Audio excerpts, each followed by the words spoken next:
એમાં અમે એક આઈઆઈએફએલ કેપિટલ લિમિટેડ છે, નુવામા કેપિટલ છે અને ટ્રસ્ટ કેપિટલ છે.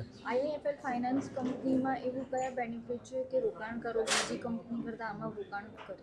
અત્યારની માર્કેટ પરિસ્થિતિ જોતાં અમારો જે ઇન્ટરેસ્ટ રેટ છે એ ખૂબ આકર્ષક છે અને જે ક્રેડિટ રેટિંગ અમને મળ્યું છે ક્રિસિલ અને બ્રિક્સ વખતે, એમાં ઇન્વેસ્ટરોના જે રોકાણ છે એની સેફટી પણ પૂરતી છે, જેનાથી આ બંને કારણથી આ ઇન્વેસ્ટર માટે ખૂબ જ આકર્ષક છે. આઈએફએલના જે બોન્ડ ઇસ્યુ થવાના છે તે સિક્યોર્ડ બોન્ડ છે, નોન કન્વર્ટેબલ ડિબેન્ચર, જે આવતીકાલ એટલે કે 17/2/2026ના રોજ ઇસ્યુ થવાના છે, જેની બેઝ પ્રાઇસ છે ₹1000 અને મિનિમમ રોકાણ છે ₹10,000, જેમાં રેટ ઓફ ઇન્ટરેસ્ટ છે 8.37થી શરૂઆત થશે અને 9% સુધી, મતલબ 9% સુધી વાર્ષિક વ્યાજદર મળશે.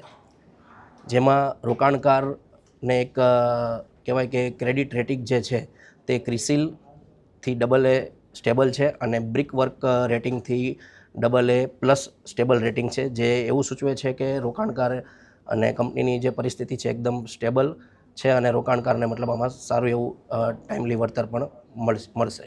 એનસીડીએસ કયા સ્ટોક એક્સચેન્જ પર લિસ્ટ થવાનું છે? BSE અને NSEમાં લિસ્ટેડ થશે. અને મુખ્ય